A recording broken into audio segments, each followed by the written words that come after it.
Real estate depreciation is hands down one of the most powerful tax saving strategies out there if you use it correctly for real estate investors. And yet most real estate investors I speak with either don't understand it, aren't using it correctly, or they're leaving tens of thousands of dollars on the table every single year. My name is Ryan Carrier, and the reason you should keep watching this is because I'm a CPA who specializes in real estate tax strategies just like this. And over the past few years, I've worked with over 250 clients directly who specifically own real estate investment properties. And I can tell you, understanding depreciation is the difference between paying way too much in taxes and structuring real estate in a way that is most optimal for your tax situation. So in this video, I'm going to break down everything you need to know about real estate depreciation from the ground up. We're going to talk about what it is, how it's calculated, the difference between residential and commercial property, bonus depreciation, cost segregation studies, and most importantly, how to actually use this to your advantage. This is going to be pretty comprehensive. So if you're serious about lowering your taxes with real estate, watch this all the way through and take some notes. So look, let me start by saying some of the absolute basics about depreciation,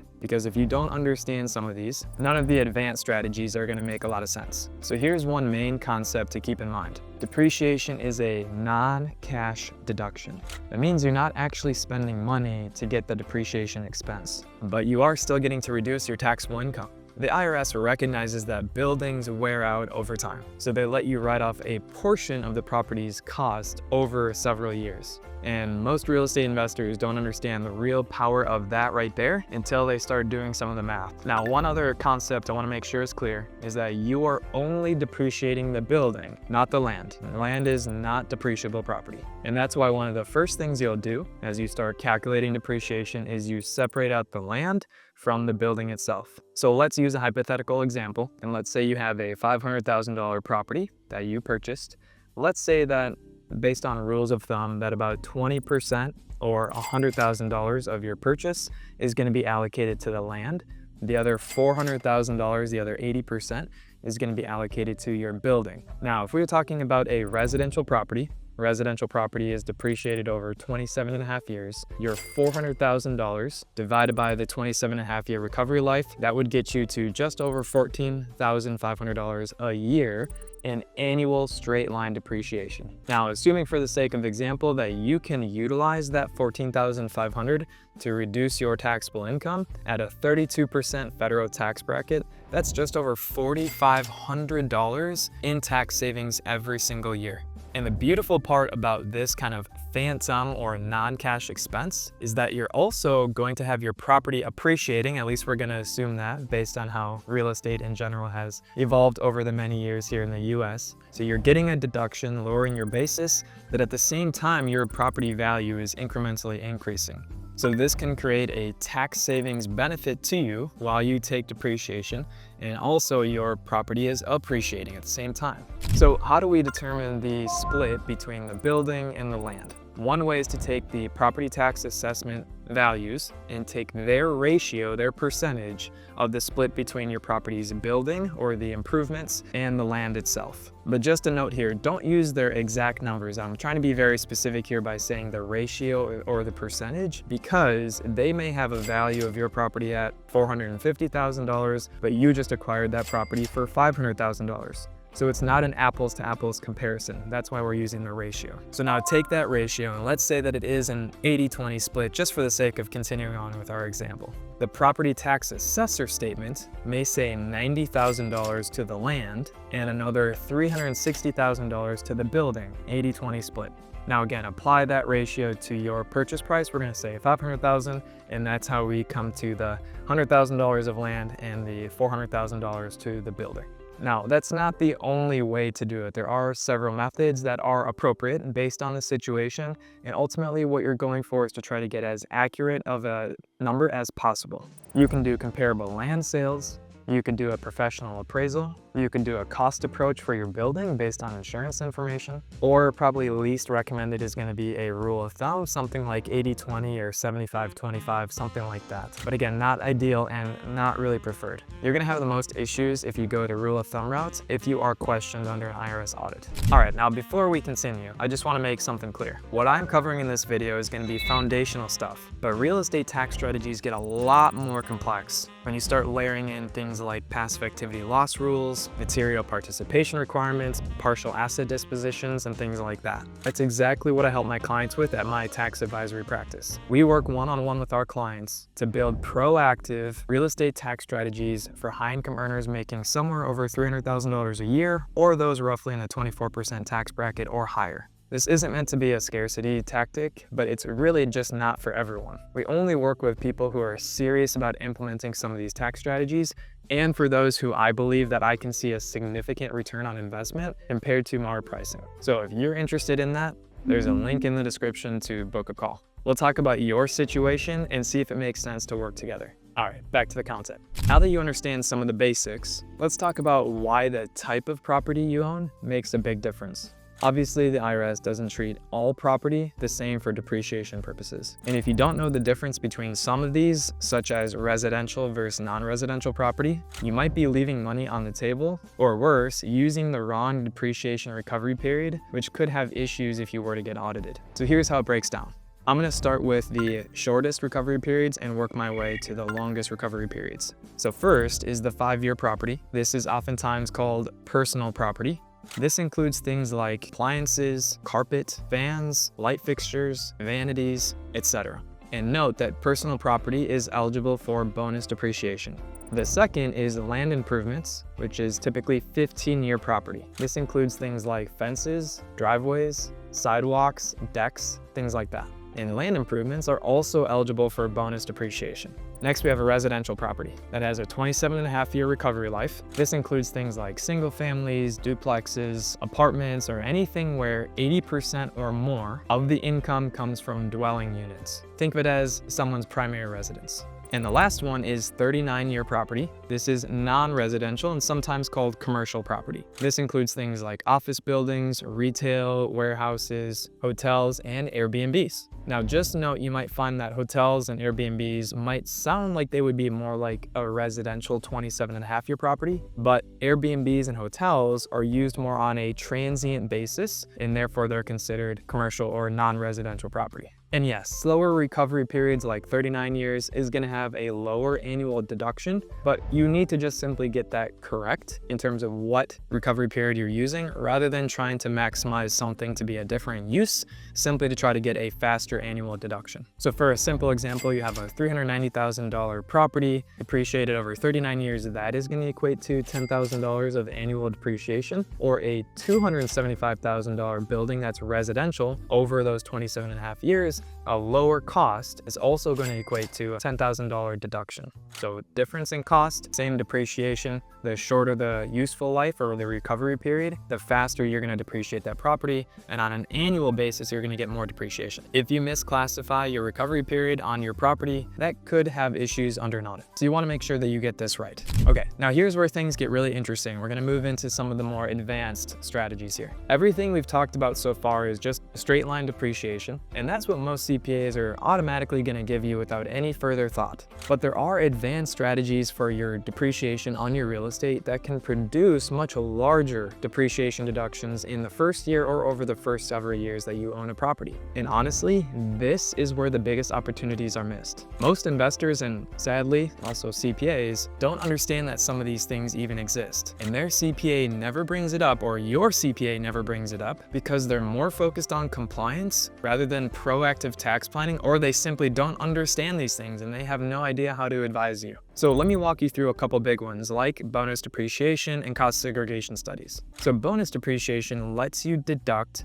a large portion of your property in the first year, especially now with 100% bonus depreciation. Bonus depreciation applies to properties with a recovery period of less than 20 years, aka our 5 and 15-year property. The One Big Beautiful Bill that came out in July 2025 has now permanently made 100% bonus depreciation starting from any property acquired and placed in service after January 19th, 2025.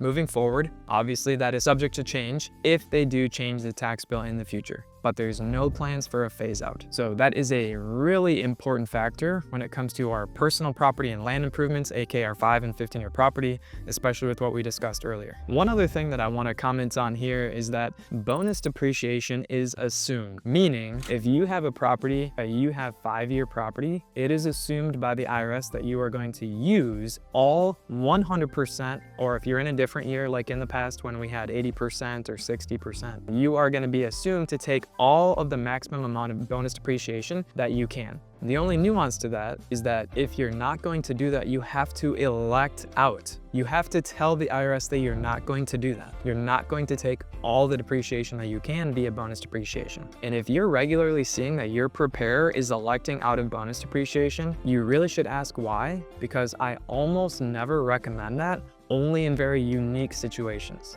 And one other note before I move on, not all states recognize bonus depreciation the same way that we do on the federal level. All that really means is that if you have a rental property in Minnesota, you might be able to take all 100% of the 5 and 15-year property on your federal tax return. But when it comes to filing your Minnesota state tax return, Minnesota and several other states in the US, they're gonna say instead of using all of that in the first year, you have to slowly take this over 5 years as an example.